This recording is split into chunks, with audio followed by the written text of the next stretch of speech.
चन्द्रशेखर चन्द्रशेखर चन्द्रशेखर पाहि मां चन्द्रशेखर चन्द्रशेखर चन्द्रशेखर रक्ष मां चन्द्रशेखर चन्द्रशेखर चन्द्रशेखर पाहि मां चन्द्रशेखर चन्द्रशेखर चन्द्रशेखर रक्ष माम्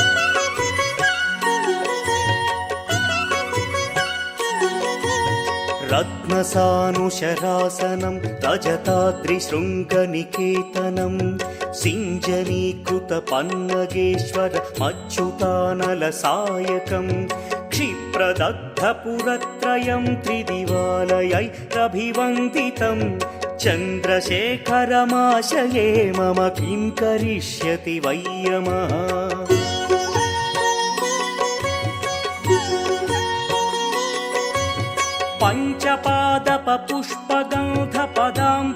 पञ्चपादपपुष्पगन्धपदाम्बुजद्वयशोभितं फाललोचनजातपावकदग्धमन्मथविग्रहं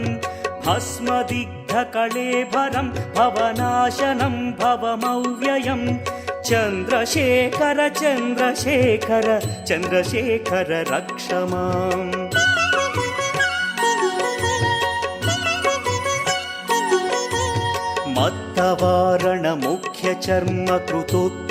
मत्तवारणमुख्यचर्मकृतोत्तरीयमनोहरं पङ्कजासन पद्मलोचन पूजिताङ्घ्रिसरोवरं देवसिन्धुतरङ्गसीकरसिक्तशुभ्रजटाधरं चन्द्रशेखर चन्द्रशेखर चन्द्रशेखर पाहि माम्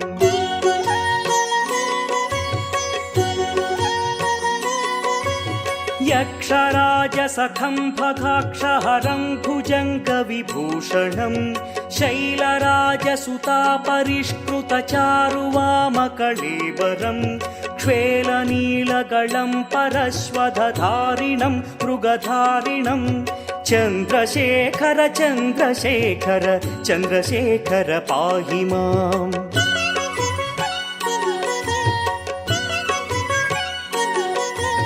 कुण्डलीकृतकुण्डलेश्वर कुण्डलं वृषवाहनं नारदादिमुनीश्वरस्तुत वैभवं भुवनेश्वरम् अन्धकान्तकमाश्रितामरपादपं शमनान्तकं चन्द्रशेखर चन्द्रशेखर चन्द्रशेखर रक्ष माम्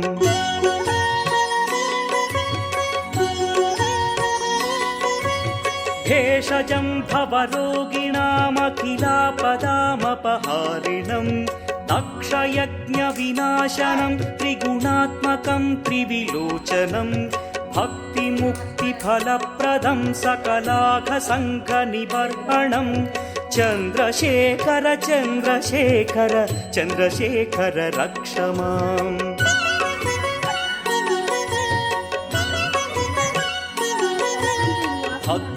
भक्तवत्सलमर्चितं निधिमक्षयं हरिदम्बरं सर्वभूतपतिं परात्परमप्रमेयमनुत्तमं सोमवारणभूहुताशन सोमपानिखिलाकृतिं चन्द्रशेखर चन्द्रशेखर चन्द्रशेखर पाहि माम्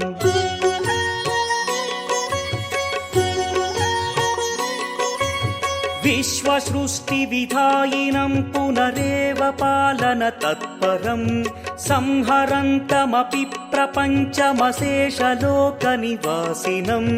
क्रीडयन्तमहर्निशं गणनाथयूधसमन्वितं चन्द्रशेखर चन्द्रशेखर चन्द्रशेखर रक्ष माम्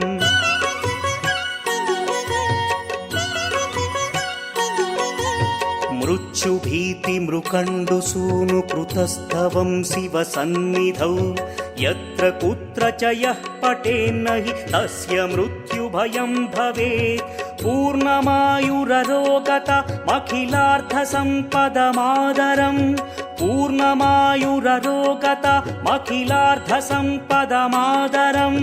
चन्द्रशेखर एव तस्य ददाति मुक्तिमयत्नतः चन्द्रशेखर एव तस्य ददाति मुक्तिमयत्नतः चन्द्रशेखर एव तस्य ददाति मुक्तिमयत्नतः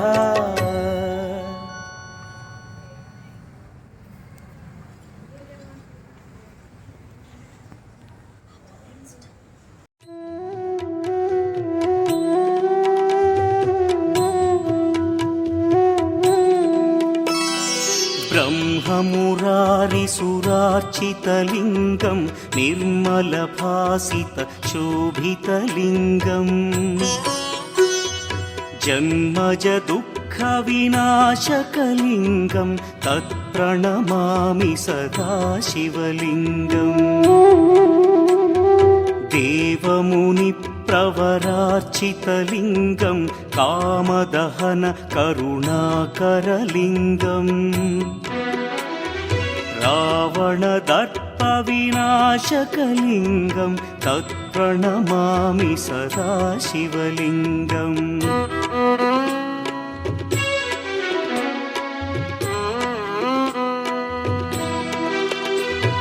सर्वसुगन्धसुलेपितलिङ्गं बुद्धिविवर्धनकारणलिङ्गं सिद्धसुरासुरवन्दितलिङ्गं तत्प्रणमामि सदा शिवलिङ्गं कनकमहामणिभूषितलिङ्गं फणिपतिवेष्टितशोभितलिङ्गम् दक्षसुयज्ञविनाशनलिङ्गं तत्प्रणमामि सदा शिवलिङ्गम् कुङ्कुमचन्दनलेपितलिङ्गं पङ्कजहार सुशोभितलिङ्गम् सञ्चितपापविनाशनलिङ्गं तत्प्रणमामि सदा शिवलिङ्गम्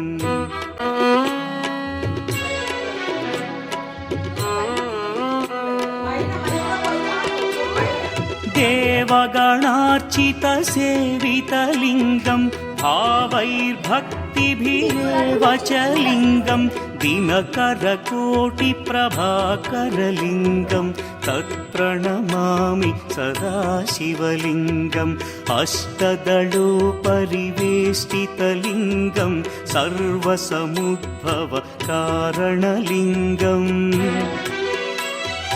अष्टदरिद्र्यविनाशनलिङ्गं तत्प्रणमामि सदा शिवलिङ्गम् सुरगुरुसुरवरपूजितलिङ्गं सुरवनपुष्पसदार्चितलिङ्गम् परमपदं परमात्मकलिङ्गं तत्प्रणमामि सदा शिवलिङ्गम् लिङ्गाष्टकमिदं पुण्यं यः पठेच्छिव सन्निधौ शिवलोकमवाप्नोति शिवेन सह मोदते।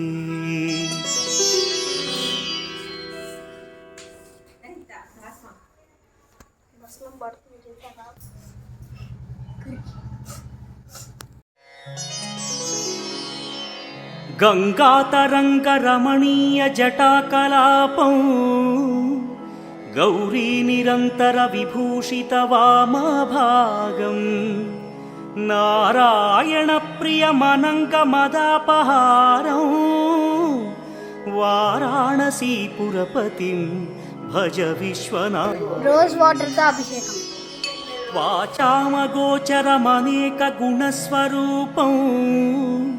वागीश विष्णुसुरसेवितपादपीठं वामेन विग्रहवरेण्यकळत्र वाराणसीपुरपतिं भज विश्वनाथम्।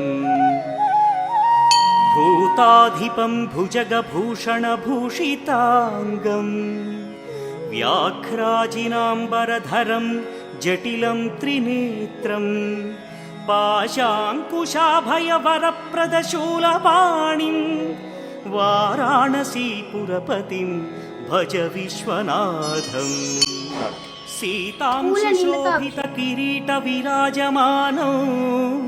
ఫాలేక్షణానల విశోషిత పంచబాణం నాగాధిపారచిత భాసుర కర్ణపూరం వారాణసీ భజ విశ్వనాథం పంచాననం దురితమత్తమతంగజానా నాగాంతకం దంజ పుంగవ పన్నగానాం దావానలం మరణశోక జరాటవీనాం వారాణసీపురపతిం భజ విశ్వనాథం తేజోమయం సగుణ నిర్గుణమద్వితీయం ఖర్జూరకాయ నానబెట్టిన నీళ్ళతో శివుడికి అభిషేకం చేస్తే శత్రువుల బాధ సకల నిష్కళమాత్మరూపం వారాణసీపురపతిం భజ విశ్వనాథం ఆశాం విహాయ పరిహృత్య పరస్య నిందా పాపేరతిం చ సునివార్య మనస్సమాధౌ కమలమధ్యగతం ప్రదేశం వారాణసీపురపతిం భజ విశ్వనాథం రాగాదిదోషరహిత స్వజనానురాగం వైరాగ్య శాంతి నిలయం గిరిజాసహాయం మాధుర్య ధైర్య శుభగం కరళాభిరామం వారాణసీపురపతిం భజ విశ్వనాథం వారాణసీపురపతేస్తవనం శివస్య వ్యాసోక్తమష్టకమిదం పఠితా మనుష్య విద్యాం శ్రియం విపుల సౌఖ్యమనంతకీర్తిం సంప్రాప్య దేహ విలయే లభతే చ మోక్షం విశ్వనాథాష్టకమిదం యః పఠేచ్చివ సన్నిధౌ శివలోకమవాప్నోతి శివేన సహ మోదతే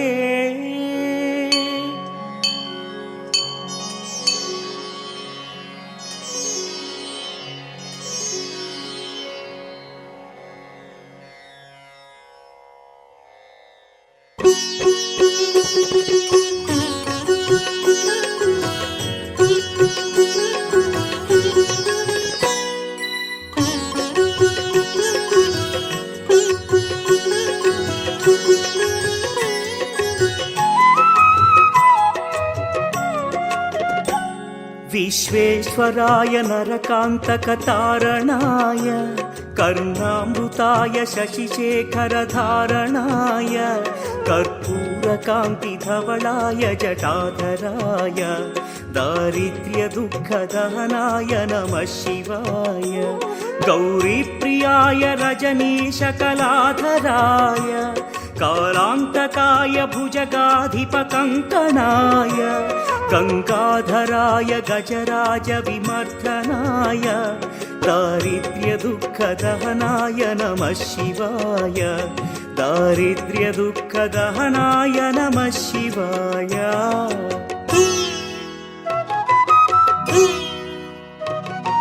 జలం త్రిగుణాకారం త్రినేత్రం చాత్యాయుధం జన్మ పాప సంహారం ఏకబిల్వం శివార్పణం విసైకస్యో అచ్యుతౌ కోమలై శుభౌ తవ పూజ్యాం కరిష్యామి ఏకబిల్వం శివార్పణం దర్శనం బిల్వపక్షస్య స్పర్శనం పాపనాశనం అఘోర పాప సంహారం ఏకబిల్వం శివార్పణం శాలిగ్రామేషు విప్రేషు పటాకే వనకూపయే యజ్ఞకోటి ప్రాణం ఏకబిల్వం శివార్పణం దంతకోటి సహస్రేషు అశ్వమేధ శతాని చ కోటి కన్య ప్రధానేన ఏకబిల్వం శివార్పణం ఏకాంచ బిల్వప్రతంచ కోటి యజ్ఞం ఫలం లభేత్ మహాదైవాశ్చ పూజార్థం ఏకబిల్వం శివార్పణం కాశీక్షేత్ర నివాసం చ కాలభైర దర్శనం ప్రయోగో మాధవం దృశ్య ఏకబిల్వం శివార్పణం మాయా సహదేవసం వాహనం నందిశంకరం యజ్జో సర్వ పాపేభ్యో ఏకబిల్వం శివార్పణం.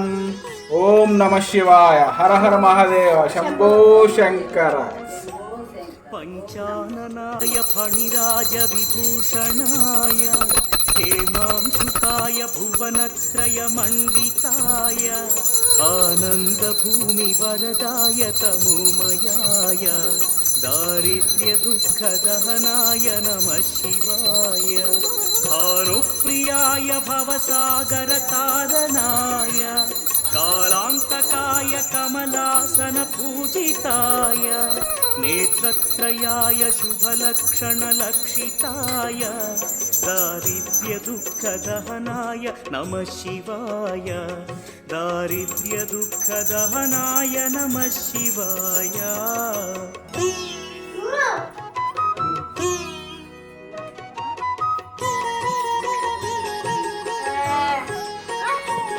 रामप्रियाय रघुनाथवरप्रदाय नामप्रियाय नरकार्णवतारणाय पुण्येषु पुण्यभरिताय सुरार्चिताय दारिद्र्यदुःखदहनाय नमः शिवाय मुक्तीश्वराय फलदाय गणेश्वराय गीतप्रियाय वृषभेश्वर वाहनाय मातङ्गचर्मवसनाय महेश्वराय दारिद्र्यदुःखदहनाय नमः शिवाय दारिद्र्यदुःखदहनाय नमः शिवाय